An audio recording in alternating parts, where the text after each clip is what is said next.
मित्रांनो, स्वागत आहे तुमचे नवीन एका व्हिडिओमध्ये।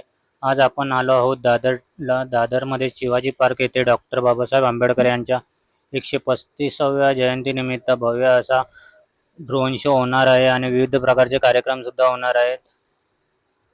चला तर मग आपण तिकडे जाऊया आणि बघूया काय काय आपल्याला पाहायला भेटणार आहे। पूज्य डॉक्टर बाबासाहेब आंबेडकर यांच्या विचारांना मी त्रिवार अभिवादन करतोय। या ठिकाणी उपस्थित सर्व मान्यवर आहेत। साधारण 100 वर्षापूर्वी आम्हाला मान उंच करून बघण्याची परवानगी नव्हती, पण आज या मुंबईकरांनी मान उंच करून माझ्या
आपण सारे सज्ज आहोत।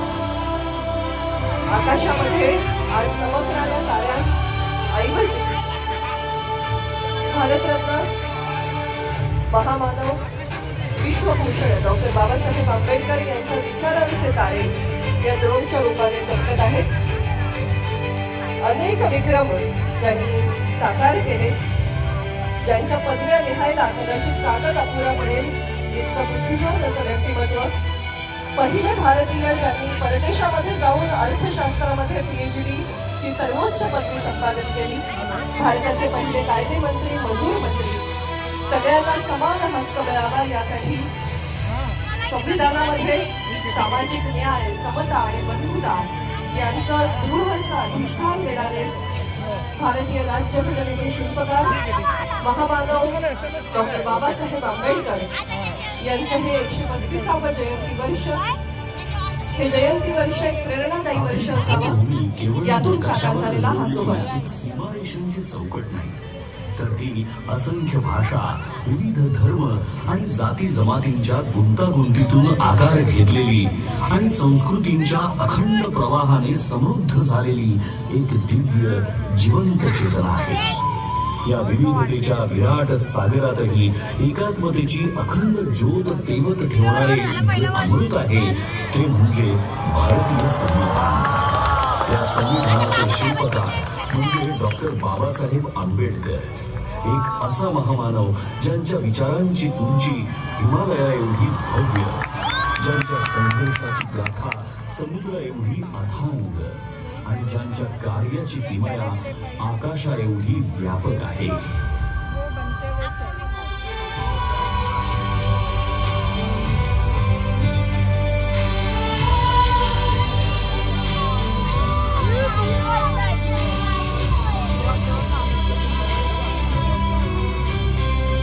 संविधानाच्या प्रत्येक ओळीतून उलगडणारी डॉक्टर बाबासाहेब आंबेडकर यांची दूरदृष्टी ही केवळ कायद्यांच्या चौकटीपुरती मर्यादित नाही, तर ती एका आदर्श समाज रचनेची जिवंत प्रतिमा आहे.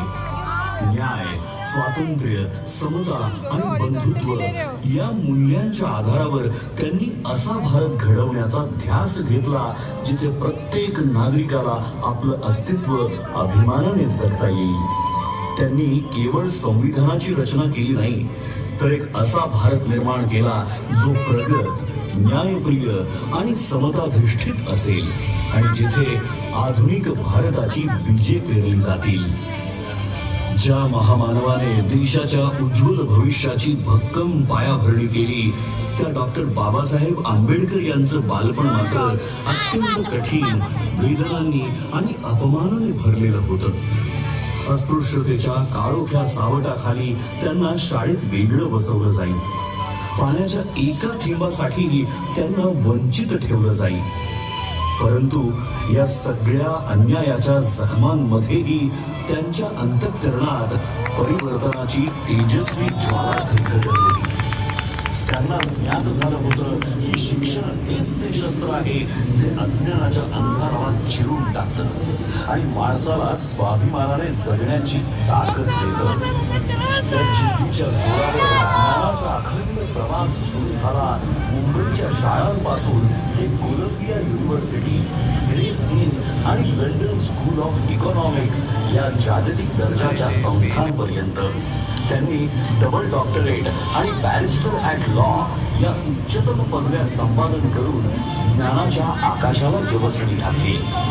त्या काळात इतक्या उच्च शिक्षणाची किमया साधणारे ते एकमेव भारतीय ठरले. आपल्या विलक्षण बुद्धिमत्तेच्या जोरावर परदेशात सन्मानाने आयुष्य जगण्याची संधी असतानाही डॉक्टर बाबासाहेब आंबेडकरांनी मातृभूमीची निवड केली. मात्र भारतात परतल्यावर त्यांना जातीच्या कारणामुळे बडोद्यामध्ये राहण्यासाठी छप्परही नाकारलं गेलं. पण अपमानापुढे झुकण्याऐवजी त्यांनी संघर्षाचा मार्ग निवडला.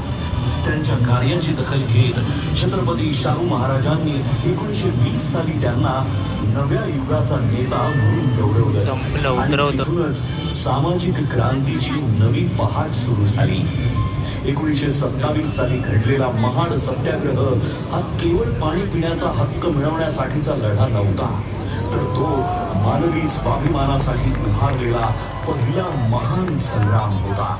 1927 साली महाड येथे झालेला 14 तळे सत्याग्रह, त्यानंतरचा काळाराम मंदिर सत्याग्रह हा संघर्ष तर श्रद्धा आणि समानतेच्या संगमावर उभा राहणारा ऐतिहासिक टप्पा ठरला.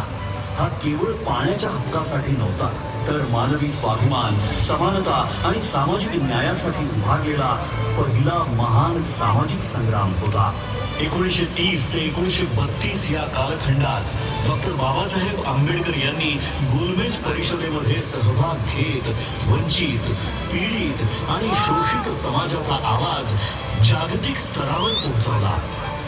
अनहायलेशन ऑफ कास्ट या त्यांच्या क्रांतिकारी ग्रंथातून त्यांनी जाती व्यवस्थेच्या मूळ पायालाच हादरा दिला. त्यांनी निर्भीडपणे सांगितलं की जोपर्यंत जात अस्तित्वात आहे तोपर्यंत खऱ्या अर्थाने लोकशाही फुलू शकत नाही. मी हिंदू म्हणून जन्माला आलो असलो तरी हिंदू म्हणून मरणार नाही हे वाक्य केवळ एक उद्गार नव्हे, तर अन्यायाविरुद्ध उभं राहण्याचा, समतेसाठी लढण्याचा संकल्प होता. डॉक्टर बाबासाहेब आंबेडकर यांचा संघर्ष केवळ सामाजिक परिवर्तनापुरता मर्यादित नव्हता, तर त्यांच्या वैयक्तिक आयुष्यातही वेदना